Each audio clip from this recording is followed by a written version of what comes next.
vuestro permiso.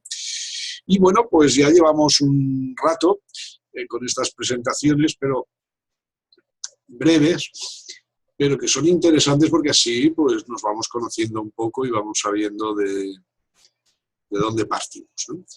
Como os he comentado, este primer rato que ya casi se ha consumido, lo pensaba dedicar a hacer una exposición un poco sobre el construccionismo social. La segunda media hora, pues abrir, en la medida de lo posible, un debate sobre lo que os propongo en el mail que os envié, sobre las diferencias entre lo que sería la cooperación y la colaboración, ¿no? Que es uno de los temas que yo últimamente más estoy trabajando. Y ya después, pues os apetece pues charlar un poquito sobre esta formación que tenemos abierta. Si tenéis alguna duda, alguna inquietud, pues aprovechar para comentarlo. Y como he dicho al principio, las personas que estabais, no quiero que esto sea un acto de publicidad. Nosotros hacemos muchas actividades gratuitas y esta es una más. Lo que pasa es que aprovecharemos para comentar algo sobre estos cursos. Si a alguien no le interesan, por eso lo hemos dejado para el final, pues simplemente se despide, corta y no pasa nada. Ni me voy a enfadar, ni os voy a dar de baja como amigos en el Facebook, ni muchísimo menos, ¿eh? Bueno, más o menos, quienes estamos aquí tenemos alguna idea, ¿no?, de construccionismo social, ¿verdad? El construccionismo social no es una una macroteoría, ¿no? No es algo definitivo o una, ¿cómo diría yo?, una teoría sobre la mente o sobre lo social cerrada y totalmente, sino que es más bien una metateoría y un movimiento, ¿no? Una metateoría en el sentido de que analiza, desde luego, desde un punto de vista o desde una opción bastante crítica, ¿no? Sobre todo algunos de los que nos consideramos más o menos dentro de este movimiento, muy crítico, ¿no? Yo me considero muy crítico, y desde luego para ser muy crítico hay que empezar siendo crítico con uno mismo, ¿no?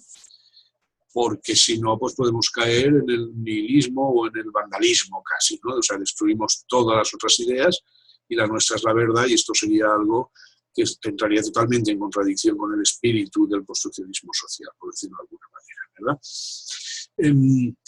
Dentro de esta metateoría, pues ya digo, se hace una serie de análisis sobre otras teorías, sobre otras propuestas, tanto teóricas sobre la mente como prácticas, intervenciones de la psicología terapéutica, también de la psicología comunitaria, de la gestión de conflictos, en fin. Pero no vamos buscando la verdad absoluta, lo que vamos buscando es el diálogo absoluto, ¿no?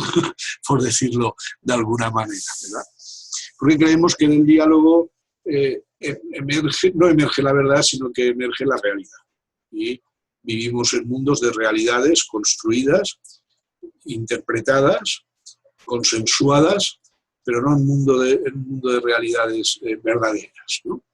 Lo cual no quiere decir que si yo ahora mismo que estoy en un primer piso me tire por la ventana no me haga daño, ¿no? Lo más probable es que, o seguro que acabaré en el hospital, ¿no? Que ya como es un piso solo, si el golpe no es muy malo, no me mate, ¿no? Pero daño me haré bastante. Entonces, desde el constructivismo social no se niega la realidad. Lo que negamos es una realidad absoluta, universal, general, válida en todos los momentos de la historia y válida en todas las culturas.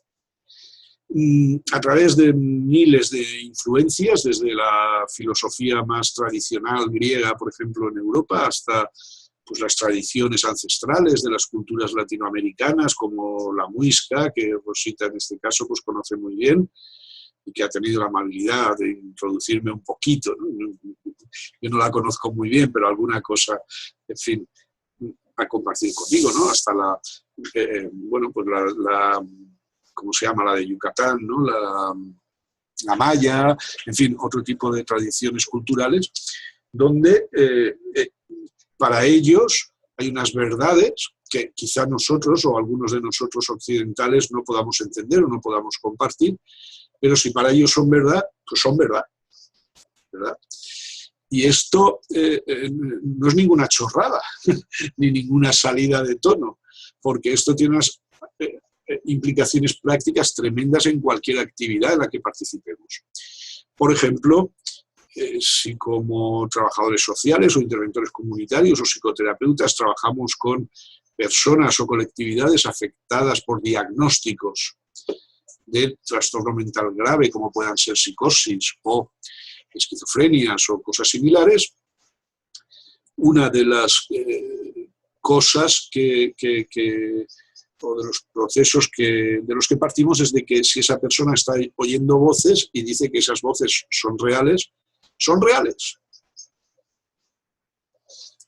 Seguramente yo no las oiré, o quienes estemos ahí no las oiremos, ¿verdad? Pero si para ellos son reales, son reales.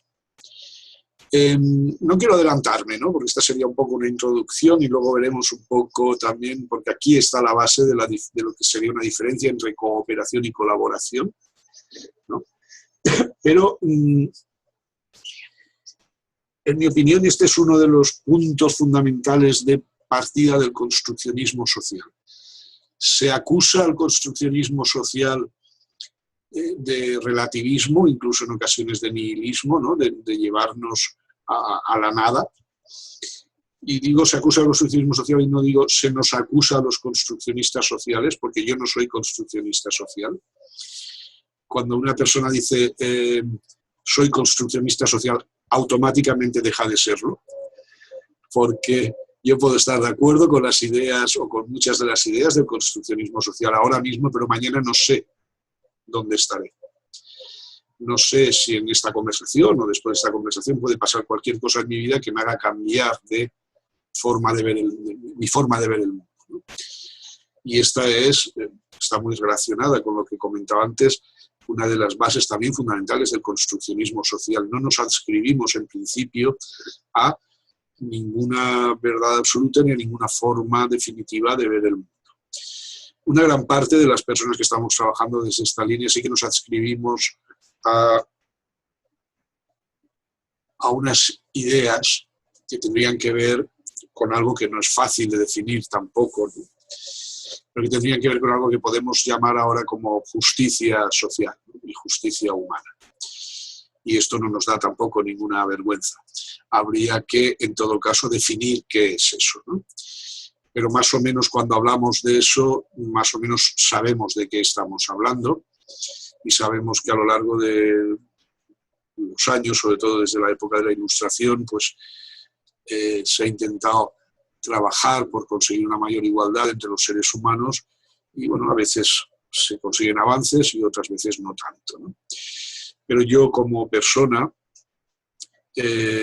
no como construccionista social, pues me adscribo claramente a una postura política y orientada por la justicia social, orientada por el respeto y por la consecución de las mayores cotas de igualdad entre los seres humanos posible, en todos los niveles, a niveles de género, a niveles económicos, a niveles de cultura, etc.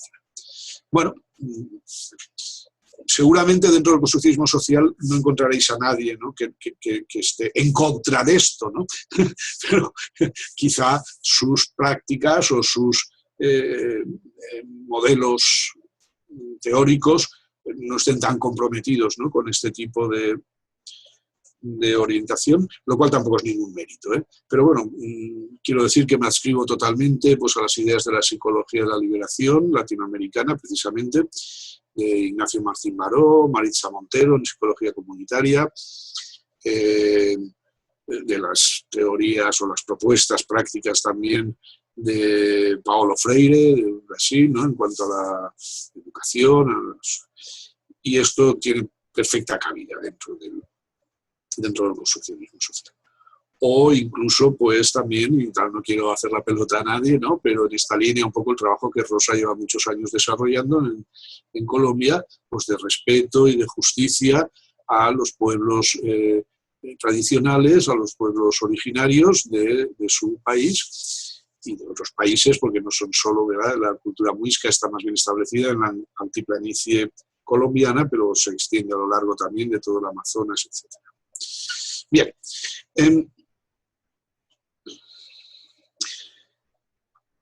a partir de ahí, ¿verdad? Un poco hay diferentes líneas prácticas, ¿no?, de acción, y una de las que más estamos trabajando, por lo menos yo, pues es precisamente las prácticas colaborativas y dialógicas, ¿no?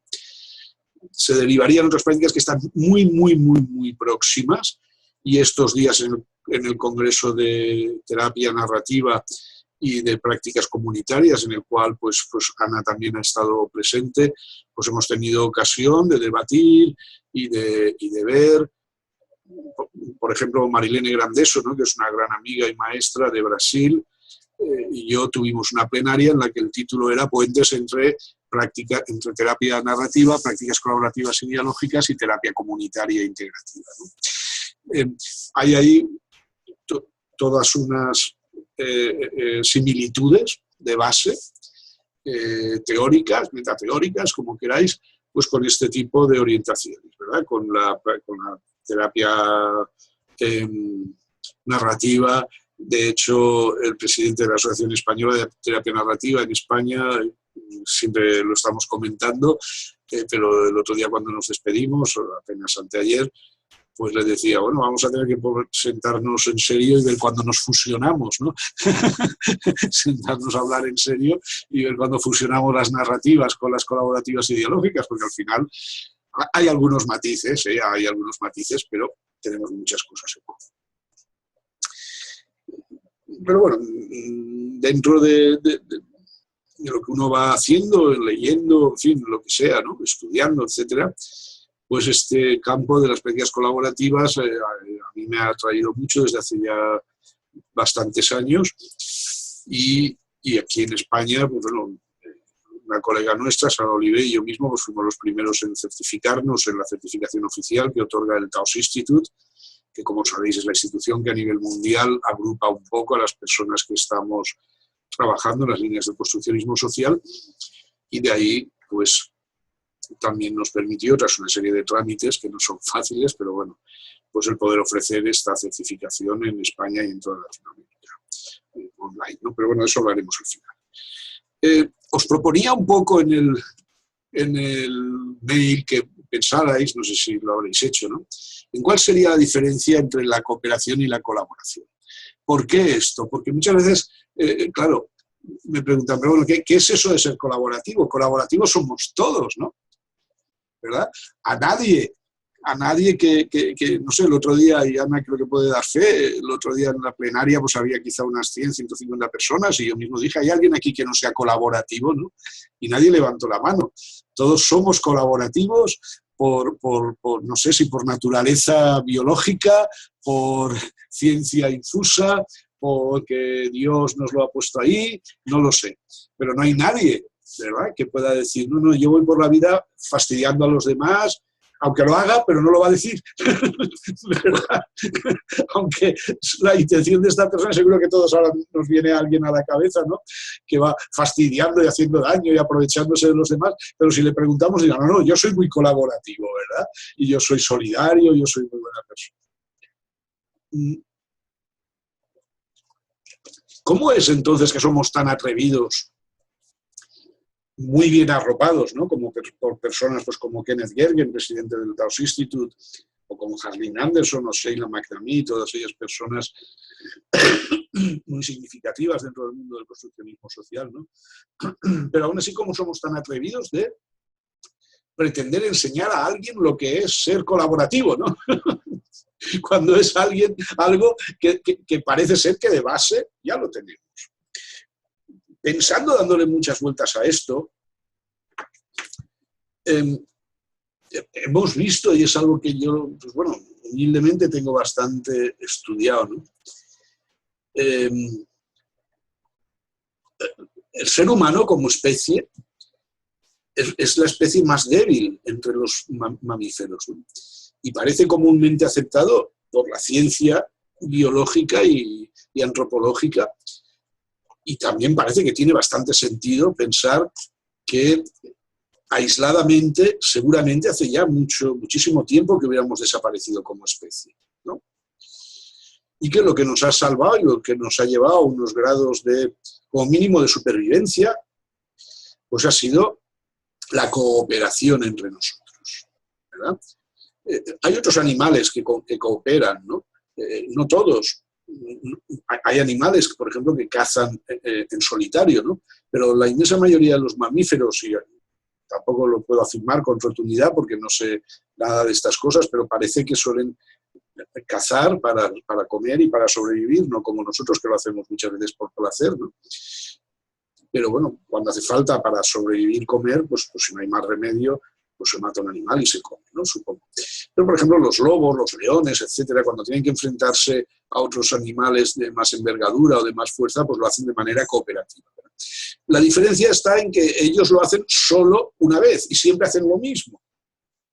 Siempre hacen lo mismo. Llevan siglos y siglos y siglos haciendo lo mismo. Sin embargo, nosotros desde hace aproximadamente 200.000 años de esa cooperación fuimos aprendiendo a desarrollar nuevas tecnologías, la principal de ellas seguramente es el lenguaje. El lenguaje apareció hace 40.000 años, construimos el lenguaje por pura necesidad cooperativa, ¿verdad? Esta es mi idea, puede haber otras ideas y puede ser que vinieran los extraterrestres y nos pusieran el lenguaje en nuestra cabeza. No digo que no, cuidado, no. Pero vamos, esta desde luego no es mi línea de investigación, ¿verdad? Yo creo que apareció por necesidad. Y enlazo un poco esto con la idea de Platón, ¿no? Permitidme que me vaya unos siglos más tarde, ¿no? De la aparición del lenguaje. Cuando Platón habla de qué es lo bueno, pues no él directamente, pero algunos interpretamos que lo bueno es lo necesario, ¿verdad? Que al final, con todas estas diatribas mentales que nos hacemos a veces de qué es moralmente bueno, qué es éticamente bueno, ¿no? Si leemos un poco a Platón, esta idea de que lo necesario, lo que necesitamos es lo que es bueno y lo que nos ha ayudado a los seres humanos a salir adelante.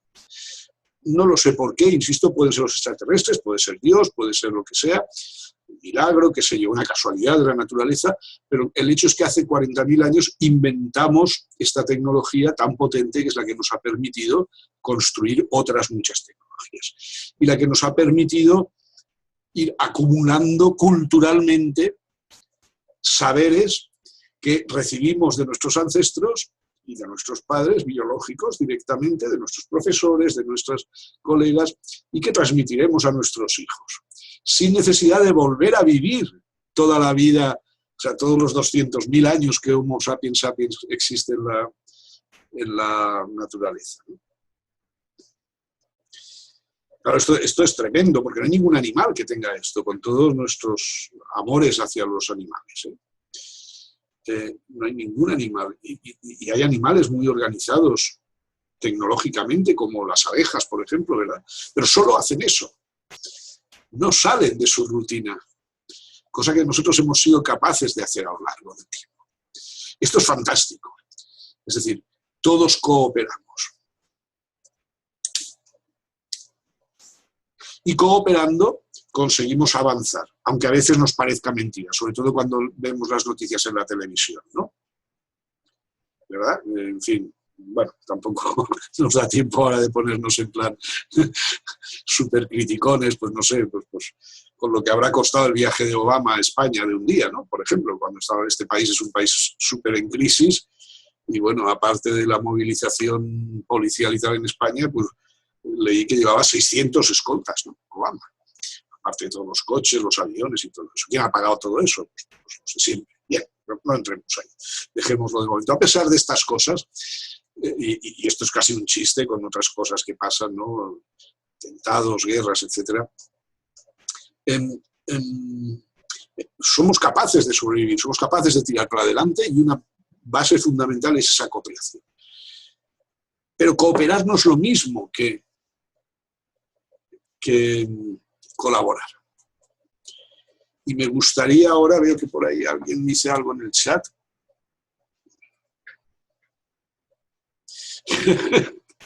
dice Mónica, ni hablar de la visita del rey a Argentina en el festejo del bicentenario de la independencia.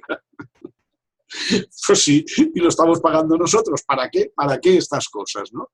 Para que, en fin, estas personas que estén ahí dándose la gran vida y haciendo una serie de actos que no sirven absolutamente para nada. Bueno, muy bien, muy bien.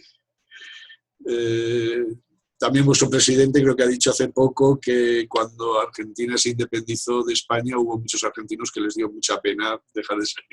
Mira, Mónica, qué cara pone. Bien, vamos a abrir un poco el debate, si queréis, ¿no? ¿Cómo veis vosotras? ¿Qué diferencia habría, ¿no?, entre este concepto de cooperación y de colaboración? ¿Cómo podríamos, cuando alguien nos pregunta, ¿no?, cuando alguien me pregunta, oye, si ya soy colaborativo por naturaleza, ¿verdad? Entonces, ¿qué me vas a enseñar en este posgrado, o en este máster, o en este curso? Sí. Estela dice que les dio angustia separarnos de España. Bien. ¿Qué diferencia habría? A ver, alguien que se le ocurra o que tenga alguna idea sobre lo que es cooperación. No quiero tampoco ser demasiado conceptual, ¿no? Pero los conceptos también tienen consecuencias prácticas, ¿no? Y yo creo que no es lo mismo, pero prefiero oír vuestras opiniones si os parece bien, ¿eh? Y si os apetece. A ver, ¿quién le apetece comentar alguna cosa? Nadie, no me lo puedo creer. Ana, adelante. Sí, yo, la verdad que para partir de alguna parte, a mí siempre los diccionarios siempre me han gustado mucho, porque son un punto de partida para después irse por las ramas, ¿no? Y es curioso porque las dos definiciones, la de cooperar, ¿no?, cooperar, obrar conjuntamente con otro u otros para la consecución de un fin común, u obrar favorablemente a los intereses o propósitos de alguien. Y sin embargo, colaborar, me gustó trabajar con, que puede parecer que no es diferente, pero para mí se acerca más a la idea que yo tengo de colaborar desde las prácticas colaborativas, ¿no? Por lo de escuchar con y estar con. Y también hay una acepción que dice contribuir, que me parecía también una definición que podía aportar quizás un matiz, ¿no? Me he quedado pensando en lo del fin común y de lo de los intereses o propósitos, que no me ha terminado de encajar mucho, que quizás esa pudiera ser la diferencia. Entonces me he quedado pensando en la parte de colaborar, ¿qué más podemos añadir a colaborar, ¿no?, para crear la diferencia? No sé, ahí lo dejo para que opinen. Muchas gracias, Ana, por atreverte a abrir el debate, ¿no?, aunque estamos aquí en confianza y entre amigas y amigos, y por acudir al diccionario. Siempre es una fuente, ¿no?, de inspiración. ¿Alguna idea más? ¿Alguien más ha mirado en...? Sí, Mónica. Yo también fui al diccionario. Lo que pasa es que cooperar, esto es una idea mía, no sé si sirve, me da la idea de que hay un fin a donde hay que llegar, y todos hacemos cosas para llegar a ese fin. Mientras que la cuestión de colaborar me parece que nos permite la impronta de cada una, en donde interactuamos en función también de todas esas diferencias y no solo para llegar al fin. Entonces me parece que colaborar abre como más el abanico para decir, tendremos un fin, pero también podemos ir por otros lados y también podemos estar más con las diferencias que solo llegar al fin cooperando juntos, ¿no? Esa es la idea que se me hace más allá del diccionario, que también, como Ana, fui primero a buscar el diccionario. Muy bien, muchas gracias, Mónica. A mí, ¿hola? ¿Sí? Sí, se me ocurre tomar las palabras en sí. Creo que el co es la raíz común, digamos, el prefijo, y en una es operar, por eso se habla tanto del fin como tal. Pareciera que uno va con una estrategia, que debe haber un diseño para operar de acuerdo a él. Mientras que en el labor, en el trabajo, el dinamismo del mismo trabajo hace construir de una manera conjunta, quizás en otro sentido de la estrategia, pero en un sentido más personal, más conversacional, más de vida, ¿no? No tanto como un diseño de una operación un poco más estática, pero bueno, es la idea.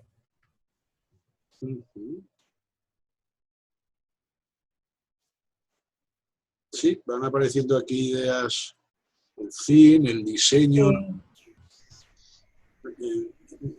Me ha gustado mucho este análisis del discurso, ¿no?, que has hecho, Estela, en el sentido de si le quitamos el co, en la cooperación sería operar, ¿verdad? Se quedaría la palabra operar, y en la colaboración se quedaría la palabra laborar, ¿no?, que tendría más que ver, pues, con el trabajo.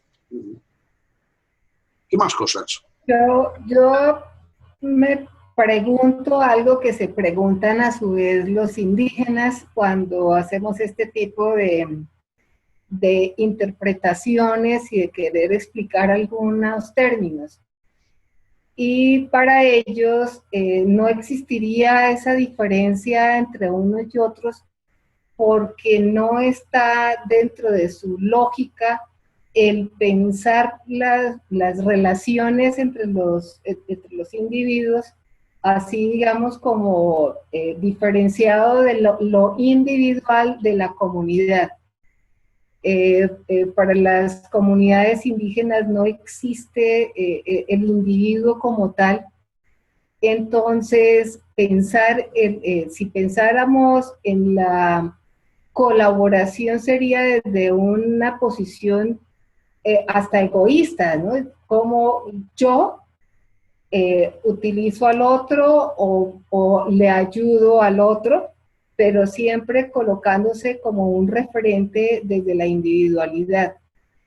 Para los indígenas eso no existe y me parece que es un concepto muy lindo que podríamos como retomar o replantearnos esta definición que ellos hacen, porque sería más en el sentido de lo que podríamos pensar, sí, como la cooperación, el trabajar con, estar siempre con el otro, no soy yo en función del otro o utilizando al otro, sino fundamentalmente ese trabajo mancomunado.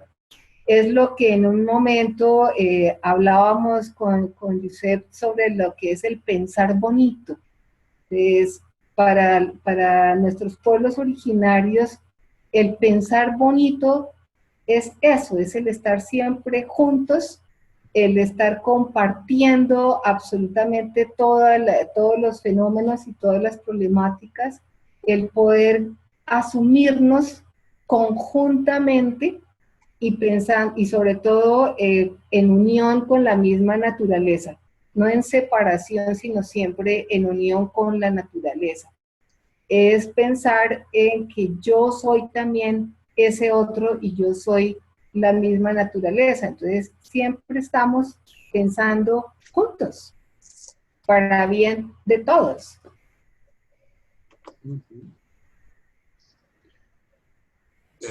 ¿Cuánto tendríamos, ¿no?, que aprender de los pueblos originarios y de los pueblos indígenas? Esto, la palabra indígena a mí no me gusta, pero cuando estuve en Colombia con Rosita y tuvo la amabilidad de presentarme a algunos indígenas, ellos hablan de sí mismos como indígenas, ¿no? Entonces, ¿quién soy? Sí, por lo que ya todos utilizamos ese término, pero ellos mismos ellos hablan es de originarios, ¿no?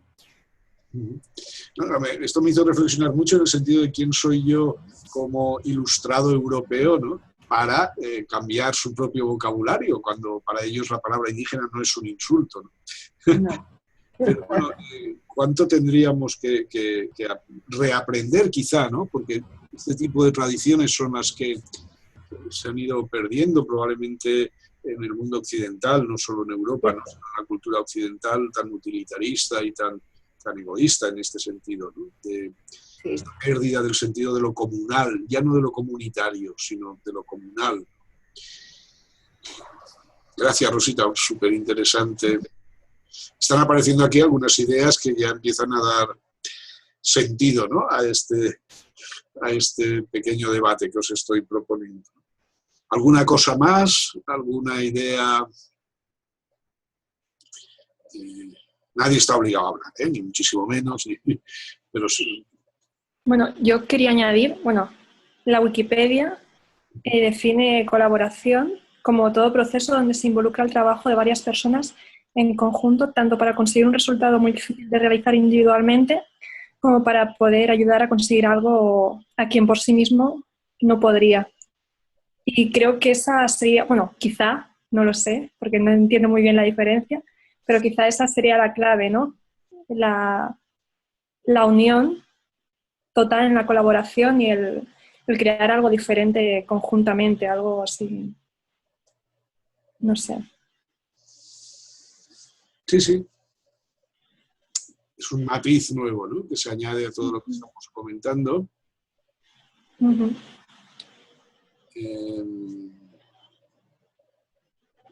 Dejadme que mire un poquito el chat. Veo que Ana comenta, quizás sería más centrado en el proceso colaborar y no en el fin, ¿verdad? Más centrado en el proceso. Vamos por buen camino. Sí. Sí, es que el buen camino es lo que yo pienso, ¿no? Al respecto de estas diferencias, que tampoco tiene por qué ser así. María también en catalán nos comenta que envié un documento muy bueno, gracias humildemente María, en el que se diferenciaba la cooperación, la colaboración y la coordinación, sí. Y que un poco las cosas que están saliendo van por ahí, ¿verdad? Estela nos dice la lengua quechua, que es una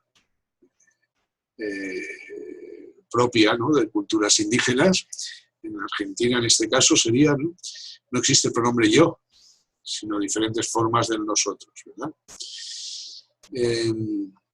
María dice, en cuanto a la organización, Walker distingue entre coordinación, cooperación y colaboración, que es un poco lo que estamos. El primero, es decir, coordinación, se refiere a las relaciones formales e institucionalizadas que existen en las redes y organizaciones cuando tratan de asegurar que sus actividades tomen en cuenta la de otras organizaciones. Y los intentos de establecer reciprocidad en ausencia de reglas. Coordinación y cooperación son procesos estáticos en las relaciones interorganizacionales, pero a la vez pueden ser los pasos previos a la tercera forma de colaboración interprofesional a la que la autora alude. Muy buena referencia. Ana dice, ¿cuál es el documento? Josep, ahora mismo no caigo, pero quizás sea algo que escribí en mi blog y ya te lo pasaré, no te preocupes. Quechua es de la región andina que incluye Argentina, Chile, Bolivia y Perú y más al norte. Gracias, Estela, por la aclaración. Sí. Cris, te damos la bienvenida. Hola. Cris. Hola. Hola, ¿qué tal? Estamos ya aquí en pleno debate. Bienvenida. ¿Desde dónde te conectas? De México. ¿Desde? México. México, muy bien. Bienvenida, Cris. Pues bueno, estamos aquí en pleno debate entre las diferencias entre lo que sería cooperación y colaboración, ¿verdad? Alguien me puede acusar de decir, bueno, estamos haciendo un juego de lenguaje, ¿no? Pero al final la vida es un juego de lenguaje. Es con el lenguaje con lo que construimos la realidad y las relaciones, y hablo de todo tipo de lenguaje, no solo el lenguaje verbal o escrito, pues estamos jugando al juego de la vida a través de estos juegos, ¿no?, de lenguaje conceptuales en los cuales, como ya he comentado antes, pues desde los conceptos también pasamos a la acción, ¿no? Yo me voy a permitir hacer un poco un resumen, ¿no?, y dar mi idea, que está muy relacionada con todo lo que habéis comentado. Pero antes quisiera saber si hay alguien más que quiera añadir algo, ¿no?, a este debate, alguien de quienes no habéis hablado o escrito, o insisto en que no es obligatorio. Y en cualquier caso podéis intervenir, cortar y decir lo que os parezca bien, ¿no? Vamos a ver, en mi opinión, cuando decimos que todos somos colaborativos, lo que queremos decir es que todos somos cooperativos. Y la diferencia está en algo que ha aparecido en esta conversación. Cooperar es cuando tú necesitas ayuda, yo cojo un poco de tu trabajo y te ayudo en tu trabajo, y coopero contigo, ¿verdad? Esto pasa todos los días en nuestras relaciones cotidianas, desde las relaciones de pareja, de familia, en el trabajo, por supuesto, en la vida cotidiana, ¿no? Vamos a subir a la buseta, al autobús, a la guagua, y hay una persona con alguna dificultad física y le ayudamos a subir, ¿no? Esto lo hacemos o dejamos que pase primero que nosotros y que se siente. Esto es cooperación, esto está muy bien, a un nivel muy práctico, muy cotidiano, muy sencillo, y lo hacemos todos los días. Y lo hacemos también en los niveles más complejos, por ejemplo, en el mundo laboral, ¿verdad? O en el mundo de los estudios, ¿no? Ya que aquí hay alguna persona que hace poco que ha acabado sus estudios de graduación oficiales, ¿verdad? Pues nos intercambiamos apuntes, sin hacer trampas, sin copiar, etcétera, ¿no? Pero pues yo tengo tal libro, pues te lo presto, no hace falta que te gastes el dinero en comprarlo, te lo presto, vamos a quedar un día y si no entiendes bien este tema y el profesor no acaba de ser muy explícito, pues yo que sí que lo entiendo te lo explico, ¿no? Y invertimos, porque a mí no me gusta decir perdemos, pero invertimos una hora de nuestro tiempo y de nuestra vida en ayudar a la otra persona a entender esa clase que no entiende, o a dejarle ese libro, o a pasarle unos apuntes que hemos tomado nosotros. Y esto lo hacemos, como ha salido en esta conversación, desde la individualidad. Bueno, está muy bien. Yo soy una persona individual que tengo mis recursos y que comparto parte de esos recursos con otras personas. Obviamente no tengo muchísimos recursos y no puedo arreglar el mundo así, ayudando a todo el mundo, ¿verdad? A todas las personas que lo puedan necesitar, pero curiosamente es algo que es común a todos nosotros, como hemos dicho antes, desde hace prácticamente 200.000 años y especialmente desde hace 40.000 años cuando apareció el lenguaje, ¿no? Cuando construimos el lenguaje. Pero hay algo más, es decir, seguramente ni yo ni nadie, ni Harlin Anderson ni Kenneth Gergen va a enseñar a nadie a cooperar, porque eso realmente es muy fácil. Y voy a decir algo que a mí mismo me suena como una barbaridad, pero quizá hasta lo llevamos en los genes, ¿no? Y digo que me suena como una barbaridad porque yo no sé nada de genética y seguramente nadie de los que estamos aquí. y los propios genetistas tampoco saben nada de genética. Y lo que pasa es que ellos lo reconocen. Otros hemos leído un artículo o dos y ya nos creemos que sabemos mucho del ADN y de todas estas cosas, ¿no? Bueno, pero vamos a decirlo así. También podemos decirlo, lo llevamos en nuestro espíritu, ¿no? También podemos decirlo, ¿por qué no? Lo llevamos en nuestra cultura. A mí me gusta más esta definición, ¿verdad? La cooperación la llevamos en nuestra cultura, el ayudar al otro. Aunque, lo repito ya por tercera o cuarta vez, muchas veces parezca mentira, porque vemos tantas barbaridades, ¿verdad?, que pasan ahí. Pero, sin embargo, en el día a día todos somos buena gente, ¿no? Y todos nos ayudamos. Entonces, ¿qué hacemos aquí, no? Hablando sobre colaboración, sobre cooperación, la diferencia para mí estriba en algo que ha aparecido, y es que la colaboración es algo tremendamente radical. Es decir, no es ayudar al otro a solucionar un problema, como creo que apuntaba Ana. Esto formaría parte de la cooperación y es algo muy interesante, muy útil. Insisto en que es la base de nuestra supervivencia como seres biológicos. Si no hubiéramos sido capaces de hacer esto, habríamos desaparecido. No hubiéramos sido capaces de cazar cooperando y de alimentarnos cooperando. No hubiéramos inventado la agricultura, ni la ganadería, ni todas las tecnologías que muchas de ellas nos han sido muy útiles. Otras ya sé que son muy destructivas, ¿verdad? Y seguramente se nos hubieran comido hace ya muchos siglos pues los los tigres estos que dientes de sable o algunos animales de estos, ¿verdad? Pero la cosa no se queda ahí. Las prácticas colaborativas van mucho más allá. Las prácticas colaborativas son una actitud radical de acompañamiento al otro, sin necesidad ni siquiera de entender al otro. Esto es, para mí, es tremendamente revolucionario en todos los sentidos, en todos los aspectos prácticos, digamos en psicoterapia, por supuesto, en intervención comunitaria, en gestión de conflictos. Yo me pongo radicalmente a tu lado y vamos a ver hacia dónde vamos. Vamos a ver, María dice, ¿lo puedes repetir? Sí, bueno, seguramente lo repetiré bastantes veces, es ponerse radical e incondicionalmente al lado del otro. Sea el otro quien sea, lo que sea, haya hecho lo que haya hecho, sea cual sea su problema, sea cual sea su práctica, y por supuestísimo tenemos todo el derecho del mundo de no hacerlo. Nadie estamos obligados ni a ser cooperativos ni a ser colaborativos. Y si en un momento dado, por motivos de nuestros propios valores o prácticas o lo que sea, no queremos estar al lado de la otra persona, pues no nos ponemos a su lado y punto. Pero en nuestro trabajo, en líneas generales, la idea es esta. De esto habla mucho y trabaja muchísimo últimamente Sheila McNamee con un concepto que está desarrollando ella, ya tiene un par de artículos publicados, y ella habla de presencia radical, ¿verdad?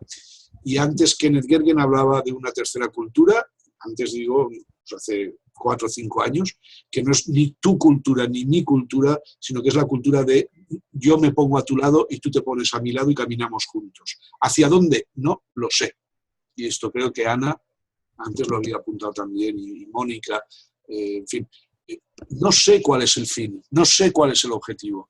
Entre los dos, o entre los 100, o entre los 1000 que nos estemos juntando en ese momento, iremos definiendo durante el proceso cuál es el objetivo, a dónde queremos ir, ¿verdad? Si hay un objetivo predefinido, eso está muy bien, y entonces podemos cooperar para llegar a ese proceso, ¿no? a ese objetivo, perdón. Ese objetivo puede ser una mejora en la salud de la comunidad, o puede ser derrocar al gobierno actual, o entonces nos organizamos políticamente en torno a un partido político, o incluso lo creamos, ¿no? Como recientemente en España se han creado algunos países, algunos partidos que no tenían una tradición y en muy poco tiempo pues, han obtenido muchísimos votos, ¿no? Bueno, adelante, y cuyo objetivo pues, es cambiar las cosas a nivel político. Y entonces cooperamos, aportamos unos fondos para la financiación de las campañas electorales, acudimos a las asambleas, aportamos ideas, etc. Pero esto no es colaboración. La colaboración es esa presencia radical a la que hace referencia Sheila McNamee, en esa línea de tercera cultura a la que hace referencia Kenneth Gergen, y en la cual no hace falta entender al otro. Aunque nuestros procesos dialógicos, recordad que estamos hablando de prácticas colaborativas y dialógicas, en nuestros procesos dialógicos siempre estamos interpretando y reinterpretando, ¿no?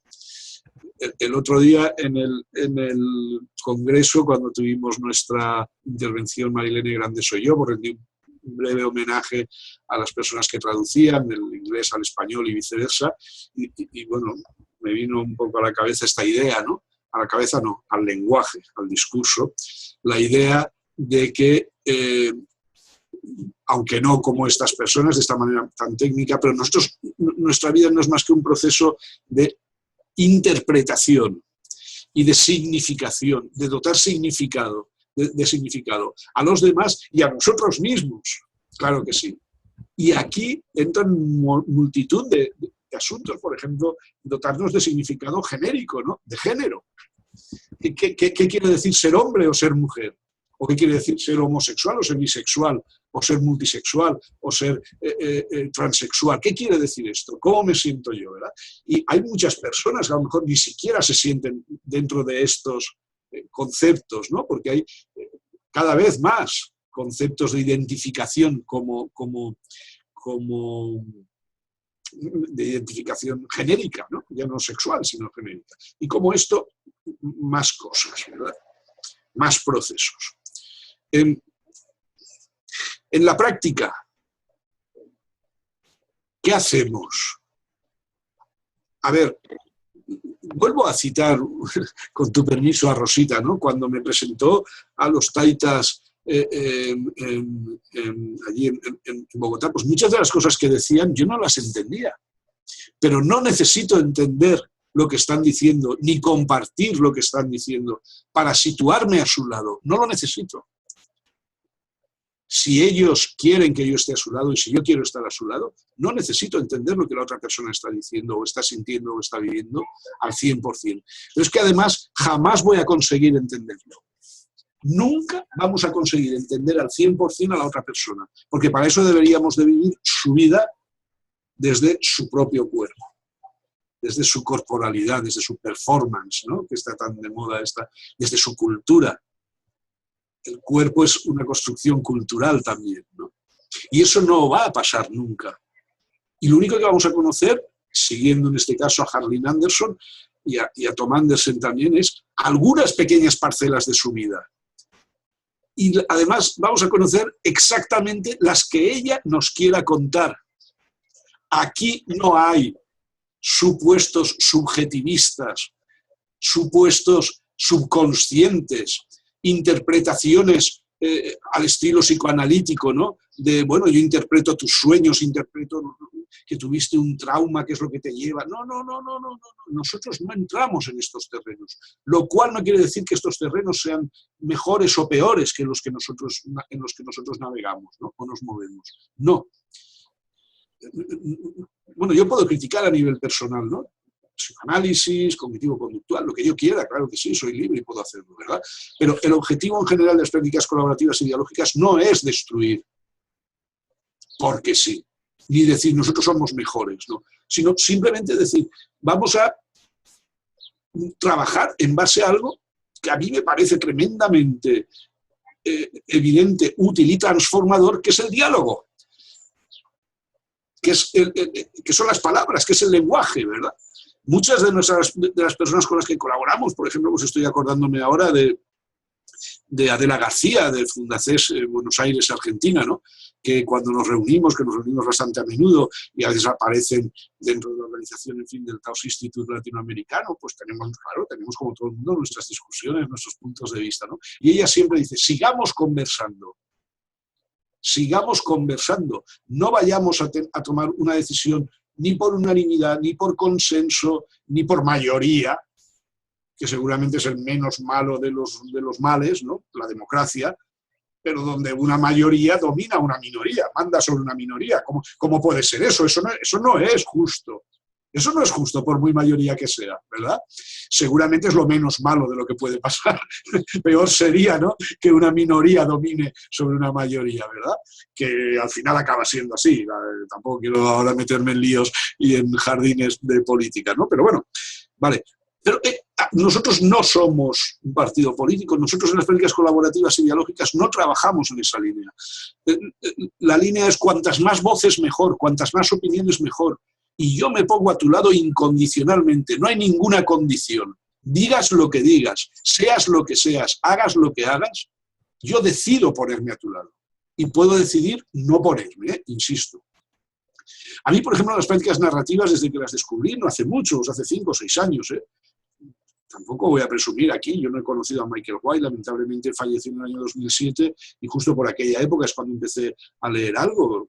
Y luego, pues sí, hemos conocido a personas pues como David Epstein y otras personas que estos días algunos también, y yo mañana concretamente estaré en un curso de Madigan, que es una de las figuras a nivel internacional, ¿no? Él es de Canadá y también estos días hemos estado con él en Barcelona, mañana estará en Valencia, en fin, y hemos seguido hablando sobre estas cosas. Y una de las cosas que me llamó la atención de las prácticas narrativas es que suelen trabajar con las personas que nadie quiere trabajar. Muchos de ellos son trabajadores sociales y les llaman, por ejemplo, para atender a personas que están en prisión por delitos muy, muy, muy graves. Por delitos que a cualquiera de nosotros nos parecerían aberrantes, ¿verdad? Pero algo que aprendí ya hace tiempo con David Emburuth, uno de los seguidores de los líderes, si me lo permitís que lo diga así, ¿no?, en Australia, del Dulwich Center, es que estas personas, si en tu país no hay pena de muerte y no están muertas y están condenadas a prisión por el resto de su vida, por las monstruosidades que están probadas que han cometido, ¿no?, siguen teniendo algunos derechos. Tienen derecho a respirar, tienen derecho a comer, tienen derecho a dormir. Y en algunos países, como es Australia, tienen incluso derecho a una atención psicológica, ¿verdad? En casos pues, de que tengan... David Emburuth contaba un caso, explicó un caso pues, donde esta persona cayó en una grave depresión y quería morirse, lo que pasa es que no tenía elementos para suicidarse, pero no se arrepentía de lo que había hecho. Y estamos hablando de un caso de pedofilia donde incluso había llegado a asesinar a algún niño, ¿no? Pero la ley le permitía unos ciertos derechos. Y en general, casos de estas características, los psicólogos no quieren atenderlos por cuestiones morales, bien. Pero algunos trabajadores sociales orientados por las prácticas colaborativas, por las prácticas narrativas, sí que los atienden, ¿no? Como seres humanos que siguen siendo, con todo lo que hayan dicho. Bien, me he ido a casos muy extremos, ¿no? Estos días, por ejemplo, en Barcelona pues estaba el grupo de Palestina que trabajan con prácticas colaborativas con prácticas narrativas, ¿verdad? Y que atienden a personas que están en prisión bueno, la parte de estas personas que han estado en prisión sufriendo tortura, palestinos, pues bueno, quizá no genere demasiado debate, o sí, si vemos lo que hay detrás, pero también nos contaron casos de que aprenden a madres de personas que se han inmolado. Y hubo alguna persona que se molestó por estas cuestiones, lo cual entiendo muy bien. Pero estas mujeres que están orgullosas de que sus hijos se hayan inmolado y que son además un referente comunitario, estamos hablando de Palestina, no estamos hablando de Barcelona, ni de Córdoba, ni de... ¿verdad? Pues bueno, son temas muy delicados, pero estas madres siguen siendo personas, merecen una atención cuando la necesitan, porque además en ellas se produce un conflicto tremendo entre el orgullo de que sus hijos hayan muerto por su pueblo, pero el hecho de que siguen siendo madres y que sus hijos han muerto, ¿verdad? Estos son temas súper delicados, ¿correcto? Pero desde las prácticas colaborativas y dialógicas vamos ya a temas, si queréis, menos delicados, porque estos tienen muchas confluencias políticas, morales, etc. Pero, por ejemplo, cuando una persona diagnosticada, insisto mucho, diagnosticada de esquizofrenia, o sea, no que tenga esquizofrenia, cuando empieza a contarnos sus cosas aparentemente delirantes, etcétera, etcétera, ¿qué hacemos? Desde una orientación tradicional, bueno, lo que haríamos sería mandarlo al psiquiatra para que le ponga antipsicóticos y medicación y así pasará el resto de su vida, ¿verdad? Y según algunos estudios científicos, este tipo de drogas parece ser que acortan la vida de estas personas, etcétera, etcétera, ¿no? Bueno, todo esto ya lo sabemos. ¿Qué haríamos? Yo no puedo creerme a alguien que me cuenta, qué sé yo, pues que, bueno, este ejemplo lo pongo muchas veces y es un ejemplo real, ¿no? Pues que se ha asomado a la ventana y ha visto pasar a la señora María volando con unas alas muy bonitas, ¿verdad? Yo nunca he visto esto, yo nunca he visto a nadie volar. Pero si esta persona ha visto volar a alguien, alguien ha volado. La actitud no es, o sea, cooperar sería ayudar a esta persona a que elimine de su cabeza esos pensamientos erróneos, esas alucinaciones, esas cosas que no son reales, ¿verdad? Y bueno, la mejor manera seguramente es a base de medicación y dejarlo ahí en un rincón tomándose su medicación y pasando la vida y ya llegará el momento en que se muera de lo que sea, por viejo o por lo que sea. Bueno, a algunos nos parece que seguramente esta no es la mejor solución, ¿no? Y lo que sí que hemos visto es que cuando escuchamos a estas personas incondicionalmente, insisto, no necesariamente creyéndonos todo lo que nos están diciendo, pero sí poniéndonos a su lado, el discurso empieza a cambiar. Pero no quiere decir que dejen de ver a personas volando. Porque el objetivo, como decíais antes, no es que dejen de ver a personas volando. El objetivo, en todo caso, de las prácticas colaborativas sería darles el espacio para que puedan contar a alguien que ven personas volando, cosa que nadie les ha permitido en su vida. Cosa que cuando un adolescente con 16, 17, 18 años empieza a decir que escucha voces o que ve no sé qué, lo que hacen inmediatamente es llevarlo al psiquiatra y prohibirle que diga lo que está sintiendo, lo que está viendo o lo que está oyendo. Porque está loco, porque eso no es real, porque eso son imaginaciones, porque eso no sé qué. Y no digo que a veces las voces no digan cosas muy dolorosas y peligrosas incluso para las personas que rodean a esta persona, ¿verdad? No digo que no. Pero nadie les escucha, nadie se ha puesto nunca a su lado. Los trabajadores sociales se han limitado y no critico con esto a ninguna profesión, pero se han limitado a facilitarle una serie de actividades, manuales, no sé cuántos, tal. Los psiquiatras se dedican a darles antipsicóticos, haloperidol, no sé qué, y bla, bla, bla. ¿Vale? Y no estoy criticando, es lo que ellos saben hacer, lo que ellos han estudiado, para lo que ellos han trabajado. Los psicólogos no los atendemos. ¿Cómo va un psicólogo de orientación cognitivo-conductual, por ejemplo, a decirle a una persona que oye voces que lo que le pasa es que tiene pensamientos erróneos? Lo más probable es que no vuelva a consulta, y esto lo sé de primera mano, porque en alguna ocasión he pedido a algún amigo de esta orientación que atendiera a alguna persona con estos diagnósticos y no han durado ni un cuarto de hora, ¿no? ¿Qué va a hacer un psicoanalista? ¿Cómo va a entrar dentro del subconsciente de esta persona que está escuchando este tipo de cosas que los demás no somos capaces de escuchar? ¿Qué está pasando en Colombia con la ley de salud mental, donde una persona que dice que es capaz de comunicarse con los espíritus, si alguien de la medicina oficial lo oye, le va a diagnosticar automáticamente esquizofrenia? Y si las personas de la cultura muisca son capaces de comunicarse con los espíritus, lo son. Aunque yo no lo sea, eso no quiere decir que ellos no sean capaces de hacerlo. Y si necesitan un acompañamiento, será un acompañamiento de tipo cultural, no de tipo curativo. ¿Cómo voy a curar yo una tradición milenaria de personas que son capaces? Al revés, lo que debería de hacer es intentar aprender de ellos a comunicarme con la tierra y con el espíritu, el espíritu de mis antepasados, ¿verdad? Que no es ese el objetivo de mi vida personal, como Josep, ¿no? Pero es lo que, en todo caso, lo que debería aprender, porque eso tiene que ser fantástico, poder comunicarse directamente con la madre tierra, directamente con la naturaleza. No a través de esta mediación cultural, tecnológica que tenemos, que tiene sus cosas buenas, pero que también a veces nos impide estar al lado de algo tan cercano como es la propia naturaleza, ¿no? La propia tierra, que es la que nos ha parido. Vaya rollos estoy soltando. Bueno, un poco ya también el tiempo va corriendo, estamos ya casi ahí fuera de tiempo. Este es un poco el espíritu, ¿no?, de las prácticas colaborativas ideológicas. Ya no es tan fácil.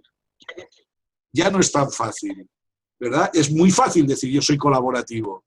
Es muy fácil también decir yo me pongo a tu lado de manera incondicional. Yo me he leído el último artículo de Sheila McNamee sobre la presencia radical y lo he entendido perfectamente, porque además a Sheila se le entiende muy bien, y encima su último artículo hace poco que alguien de algún grupo cercano a nosotros pues lo ha traducido al español para personas que no entiendan bien el inglés, se le entiende muy bien y es muy fácil decirlo, es muy fácil leerlo, es muy fácil entenderlo. Lo que es difícil es hacerlo. Y en terapia, por poner un caso que seguramente nos suene a todos, es muy difícil renunciar a nuestros saberes y a nuestros haceres que tanto nos ha costado aprender en la universidad, tanto tiempo, tanto esfuerzo y tanto dinero, ¿verdad? Renunciar a eso para escuchar lo que nos está contando la otra persona de su vida, que es a lo que ha venido a consulta. No ha venido a que nosotros le digamos cómo tiene que vivir su vida.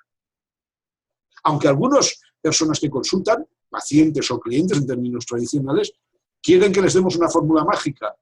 Y desde las prácticas colaborativas ideológicas no damos fórmulas mágicas. Pero es que nadie puede dar fórmulas mágicas. ¿Quién da fórmulas mágicas? ¿Qué orientación terapéutica dice, haz esto, esto, esto y lo otro y te curarás? Y lo hacen. Pero la gente no les hace ni caso. ¿Verdad? Porque es que no hacemos ni caso. Yo llevo 40 años de mi vida escuchando a todo el mundo diciéndome deja de fumar y no le hago caso a nadie, ni al médico, ni a mi pareja, ni a mi... No tengo hijos, pero bueno, si tuviera hijos, mis hijos me dirían, no, fumes, y no le hago ni caso y sé que no es bueno para la salud. Bueno, tampoco soy ejemplo de nada, ¿no? Pero, en fin, sin embargo, parece que con este acompañamiento incondicional, con esta aceptación incondicional de la otra persona, parece que se van abriendo posibilidades, y también hacíais referencia a esto, ¿no?, durante la conversación.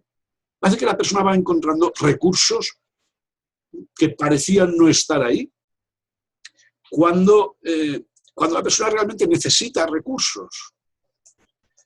Porque, desde luego, si viene a consultarnos, sea en psicoterapia, sea en comunitaria, sea lo que sea, es porque necesitan algo, ¿verdad? Van buscando alguna ayuda. Ok, vamos a dársela. Hay un tema también muy interesante, y ya con esto casi que acabo, cuando surge el asunto de cuando alguien viene a pedirnos la receta, ¿no? Dime A, B, C, lo que he de hacer para curarme. Una vez iniciamos la conversación y obviamos esta parte, porque esta parte no la podemos hacer, pero no nosotros, nadie la puede hacer, desaparece esta demanda. Una vez la persona entra en conversación, ya no va buscando tipo receta, ¿no? Dime lo que he de hacer. Pues mira, levántate por las mañanas y pégate una ducha fría. Luego vete a correr un rato. Luego, no sé qué, ¿no? Ya no necesita este tipo de cosas. Para eso ya están los médicos, para eso ya están los psiquiatras, para eso ya están los maestros, nosotros, los psicólogos, los trabajadores sociales, las personas que trabajamos en mediación, en gestión de conflictos. Trabajamos desde otro punto de vista. Y si hace falta darle un consejo a alguien, se le da, tampoco está prohibido. Si hace falta hablar desde nuestra propia experiencia, se habla desde nuestra propia experiencia, cosa que sí que estaría casi prohibido desde la psicología tradicional, ¿verdad? Donde no podríamos, por ejemplo, irnos a tomar un café con un paciente, o no podríamos establecer una relación de amistad con un paciente. ¿Por qué no? Una vez dije esto en un congreso de psicología conductual y me dijeron, bueno, entonces ya está claro, cerramos todas las consultas y nos vamos a los bares a pasar consulta, ¿no? Dije, tampoco es eso, pero bueno, si quieres ponerte en plan bestia, pues ya somos dos que nos ponemos en plan bestia. Bien. ¿Algún comentario, alguna cuestión? Si os parece, yo no tengo prisa, pero vamos, también debo de respetar un poco los tiempos por vosotras y vosotros que os habréis hecho vuestra planificación. Y si queréis, pues nos damos 5, 10, 15 minutos más. ¿Qué os parece un poco, ¿no? Todo esto? Y fijaros que, aunque yo me he enrollado más, ¿no? Pero sale de la conversación. Yo lo habíais dicho de alguna manera, con diferentes matices vosotras mismas, ¿no? ¿Comentarios? ¿O paso a explicaros la certificación internacional en prácticas colaborativas y dialógicas? Muy brevemente, 5 minutos. A ver, la información es la que hay en la web, ¿vale? Hemos conseguido una modalidad complementaria y diferente, que es la que hemos llamado constancia, ¿verdad? El nombre no es que sea muy allá, pero explica bien lo que hemos hecho. ¿Cuál es la constancia? Bueno, lo que hemos intentado, como intentamos siempre, es que el coste sea lo más barato posible. Lo que pasa es que en esta ocasión pues tiene una serie de limitaciones, ¿no?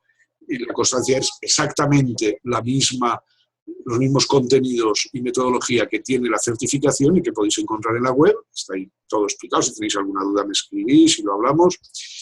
Solo que no es obligatorio hacer las horas presenciales, con lo cual nos estamos ahorrando sobre todo el dinero del traslado, porque claro, si Harry Anderson viene a mi ciudad, pues bueno, no me cuesta nada y además el coste de la inscripción está incluido en la matrícula.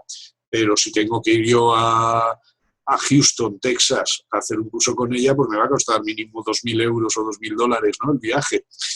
Entonces, esto lo hemos eliminado y lo que no hay es el certificado final del Taos Institute y del Houston Galveston Institute. Pero sí que se convalidan las horas, las 120 horas de docencia que hacemos desde Humans en Red. Con lo cual, una persona que este año no le venga bien hacer la certificación, cuyo coste son 2.000 euros,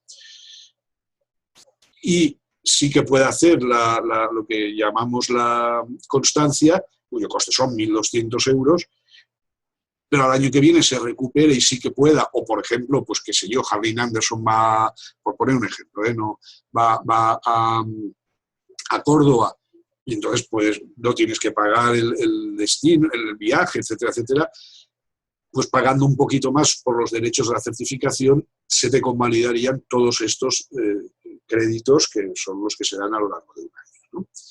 En fin, como ya os he dicho al principio, no se trataba de hacer una gran publicidad, pero sí de comentar un poquito, aprovechar porque además algunas y algunos de vosotros habéis manifestado vuestro interés en seguir la certificación. Pues bueno, no sé, ya cierro la boca si tenéis alguna pregunta, alguna duda sobre lo que hemos hablado, alguna inquietud sobre la propia certificación, sobre cualquier cuestión, alguna crítica que hacer, lo que queráis, pues nos damos unos minutitos más. Sí, Mónica. Sí, sobre esto de la constancia, ¿cómo es el cursado? ¿Hay clases fijas con un horario fijo por las diferencias horarias y las actividades que tenemos acá? Porque, bueno, hay que trabajar para pagarlas.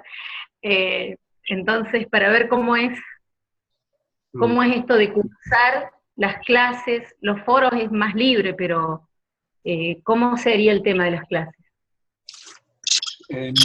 La base son los foros, con lo cual es una comunicación asíncrona, pero con lo cual sí que hay una temporalización para ir todos más o menos al mismo ritmo, pero bueno, también somos flexibles, no es como la universidad que si no entregas la actividad tal día, pues te suspenden, ¿no? Siempre hay una cierta flexibilidad. Sí que hay actividades a través de videoconferencia, como esta. Lo que pasa es que ahí también somos flexibles. Por ejemplo, ahora mismo tenemos una compañera, una estudiante que está viviendo en Australia, ¿verdad? Entonces, claro, cuando nosotros tenemos las reuniones con gente de Latinoamérica también, cuando aquí son las 7:30 de la tarde, pero a lo mejor en Perú, en Colombia, pues son las 12 del mediodía, bueno, más o menos se puede ajustar. Pero en Australia son las 3 de la mañana. Entonces, claro, esta compañera, aunque estas reuniones no son diarias, son cada 15 días, y entonces lo que sí que hacemos es grabar la sesión de manera que todos los estudiantes tienen acceso a la misma a través de la plataforma virtual de acceso restringido, y la compañera, en este caso, pongo este ejemplo porque es un ejemplo real, accede a la misma y entonces, si hace falta, podemos quedar otro día en un horario que sí que le vaya bien a ella. Por ejemplo, si es a las 10 de la mañana en España, allí son las 6 de la tarde, entonces sí que podemos. Claro, si esto fuera así con 200 alumnos, bueno, sería un problema, ¿no? Si solo hubiera un profesor.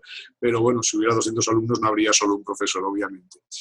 Pero normalmente nos adaptamos porque sí que es necesario, sobre todo en la parte de supervisión, hay una parte que es de supervisión, donde se trabaja con casos reales, y ahí sí que es necesario tener esta comunicación sincrónica. Pero ya te digo, lo que hacemos, pues si hay alguna persona que no puede conectarse un día, pues quedamos otro día y hablamos las personas que podamos. Hay un cronograma de antemano como para que uno pueda modificar sus propias actividades y ya dejar ese tiempo.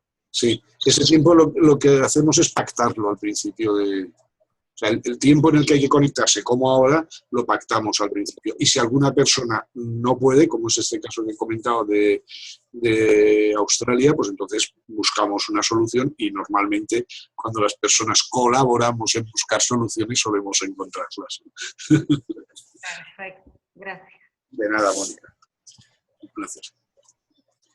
¿Alguna duda, alguna cosita más? No solo sobre la certificación o la constancia, sino sobre lo que hemos estado hablando.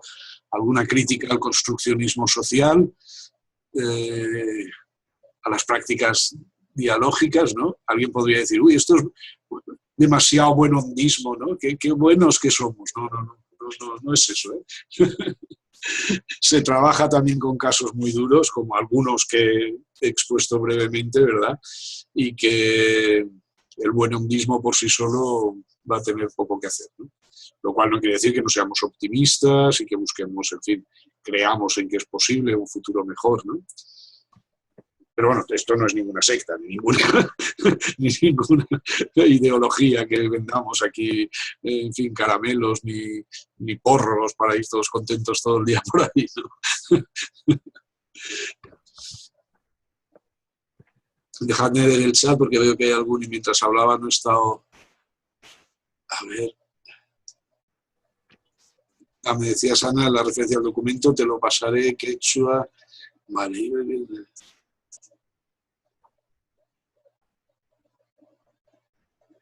María, entonces aquí la individualidad queda en un segundo plano. De alguna manera sí, María.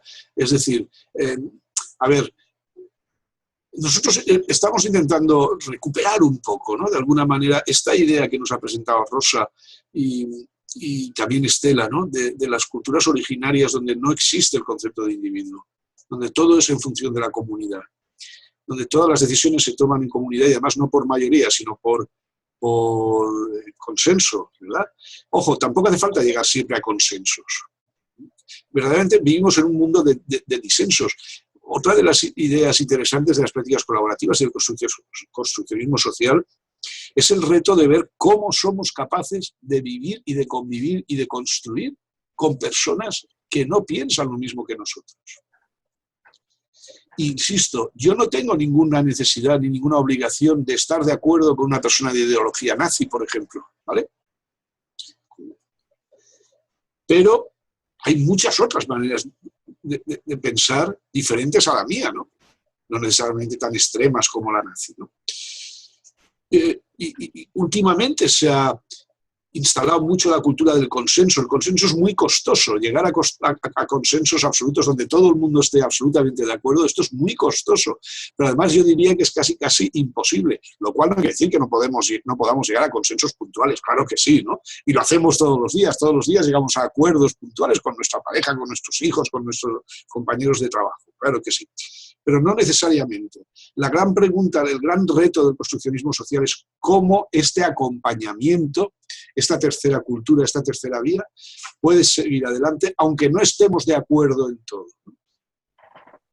Esto tendría que ver un poco con lo que comentas, María, de que no necesariamente renuncio a mi individualidad, ¿no? También creo que lo he dicho antes, al concepto de individualidad. Pero el concepto de individualidad, a mí no me gusta hablar de individuos, yo hablo de personas, ¿no? Porque considero que las personas somos un compendio, somos el entrecruce de toda la historia, de toda la cultura, de todo lo social, y no somos algo aislado ¿verdad? Del resto del mundo. Yo creo que esto es tiene bastante sentido, ¿no? Lo cual no quiere decir que, por motivos también culturales e históricos, no tengamos una sensación de individualidad. Yo percibo mi cuerpo como independiente de los demás. No es así. Mi cuerpo no es independiente de los demás. Yo llevo unas gafas, llevo una camiseta, que es producto de algo que han hecho otros, ¿verdad? Y mi cuerpo como tal, además de que, por supuesto, que la biología está ahí, ¿no? Y uno se hace mayor y tal, y todas esas cosas, y le salen canas y todas esas cosas, ¿no? Pero es el entrecruce de mis relaciones con los demás. Yo no soy de una manera, no hablo de mí, estoy hablando de una manera determinada por los genes, ni por, a lo mejor algo tienen que ver los genes, que sea más alto, más bajito, en fin, que tenga los ojos azules o verdes, eso posiblemente tengan algo que ver los genes, pero no lo sé, porque, insisto, no tengo ni idea de genética. No se trata de dejar la individualidad en un segundo plano, sino de reformular la idea de individualidad. Cuando nos relacionamos con las personas desde estas ideas del construccionismo social y las prácticas colaborativas, no es ni tu individualidad ni mi individualidad las que van a primar en esta relación, sino que van a ser el entrecruce de nuestras relaciones. Y eso es mucho más rico que yo como individuo. Yo como individuo soy muy poca cosa, no soy nada. Si alguna riqueza tenemos es todas esas tradiciones culturales que además están vivas, están activas, en las cuales nosotros participamos y las modificamos constantemente en relación con los demás, ¿no?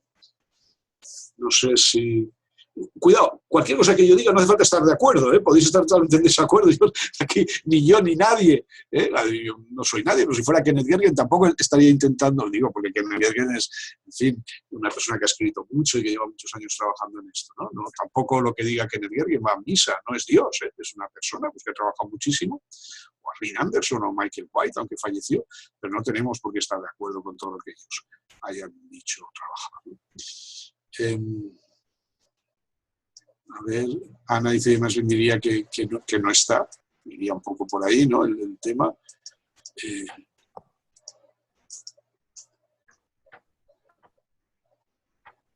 Esperad que me está yendo un poco mal esto ahora. Creo que añadido como tal está cuestionada, claro. Como que no está, es esto un poco, ¿no? La idea. Sí, sería cuestionarnos esta individualidad, ¿no? Como algo dominante, como algo predominante, como esta seña de identidad, ¿no? De personalidad, ¿no? Mi personalidad es tipo A, tipo B, tipo C. Pero bueno, ¿de dónde salen estas historias? Por Dios, pues somos tantísimas cosas a lo largo de nuestros días, ¿no? Soy heterosexual, ya soy heterosexual para siempre, para toda la vida. Bueno, en todo caso será una elección, ¿no? Será una elección, pero no es algo que me venga... ¿Quién me obliga a ser heterosexual o homosexual, ¿no? ¿Quién me obliga a ser hombre o mujer? ¿No? ¿Quién lo dice? ¿Quién lo dictamina? Esa es mi personalidad, ser macho.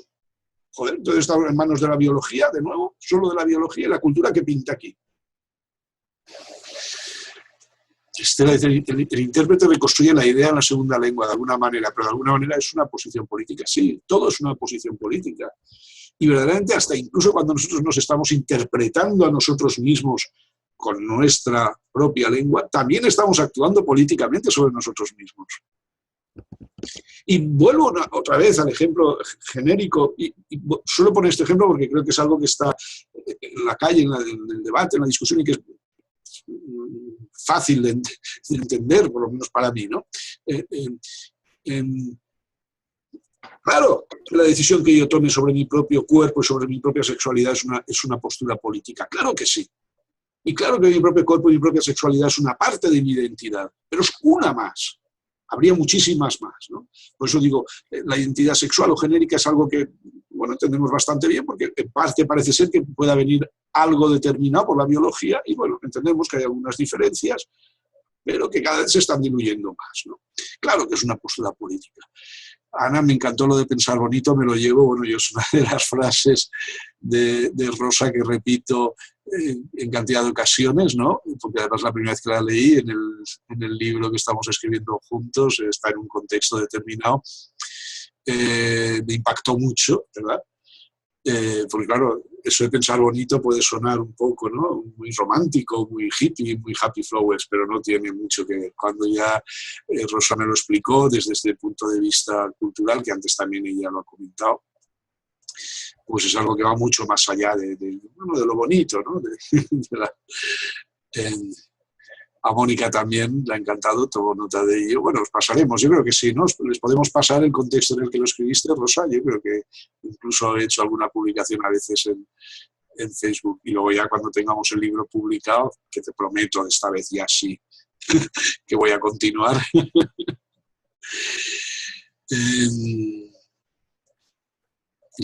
Os ha gustado también, con gran cariño, seguiremos pensando bonito. David comenta, diálogos creo que etimológicamente significa ir a través del significado. Me encanta, David, muchísimas gracias. Muchísimas gracias. Vamos más allá del significado, efectivamente. En las conversaciones estamos constantemente intercambiando significados, co-construyendo significados, vivimos en un mundo de significado, pero esto que tú has dicho me da para pensar mucho, ¿eh? Ir a través del significado, no ya tanto más allá del significado, sino cómo se atraviesa el significado, ¿no? Esto es interesantísimo y me parece algo, un reto tremendo, ¿no? ¿Cómo atravesamos los significados? Porque claro, los significados los estamos co-construyendo, de acuerdo, pero también vienen de alguna manera predeterminados, ¿verdad? Entonces, ¿cómo atravesamos esos significados para construir nuevos significados? A través del diálogo, a través de la colaboración.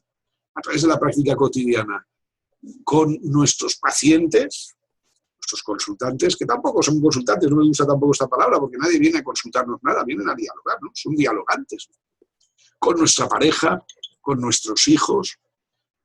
También todo esto, y de esto hablamos lo que queráis, ¿no? A lo largo del curso, pero no solemos hablar mucho, porque si fuéramos una secta sí que hablaríamos mucho, ¿no?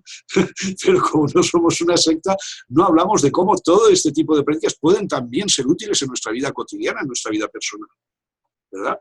Y en algunas ocasiones, o en bastantes ocasiones, nosotros mismos, ya una vez estamos metidos a fondo, o en nuestras conversaciones que tenemos, ¿no? Sí que decimos, oye, pues a mí sí que me han cambiado, ¿no? Mi manera de relacionarme, pues, con pareja, con mis hijos, pero este no es el objetivo, cambiar a nadie, ¿no? ¿Verdad?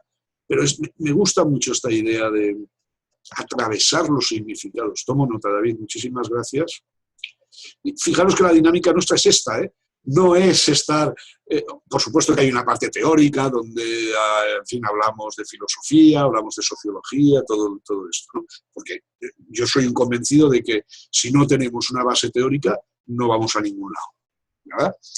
Y tenemos que ser serios y leer y estudiar, ¿vale? Y ver de dónde viene todo esto del construccionismo social, porque esto no fue que un día Kenneth Gergen se levantó por la mañana iluminado y se inventó el construccionismo social. No.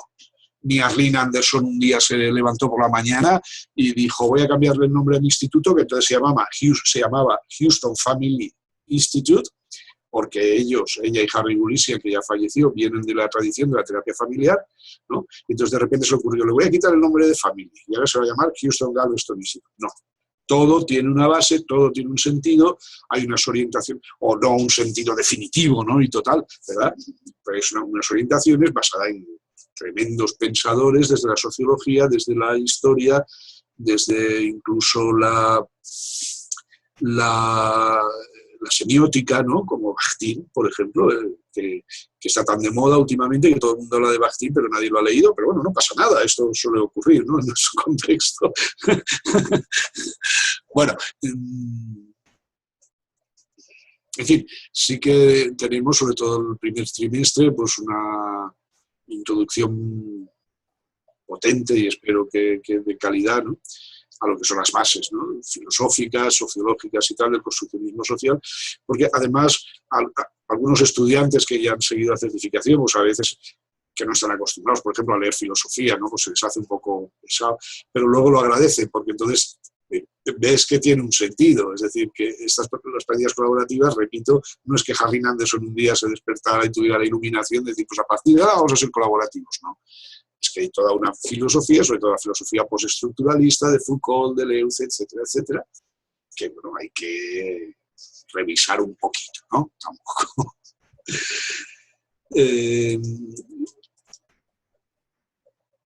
Ana está comentando, transitan una historia, los significados transitan una historia.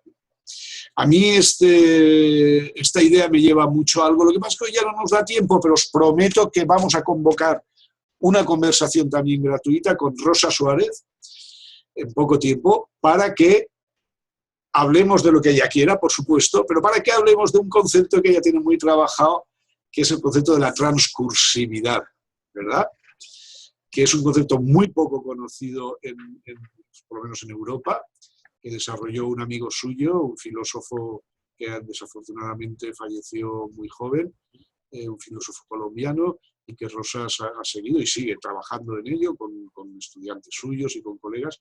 Y a mí me gustaría, Rosa, que ahora sí tomo el compromiso de convocar una videoconferencia de estas características, pues quizá ahora ya viene agosto y en el polo norte, digo, en el hemisferio norte es un poco complicado, pero vamos a pactar una fecha que a ti te venga bien y que nos expliques un poco, ¿no? ¿Qué es esto de la transcursión? Con gusto allí estaré presente.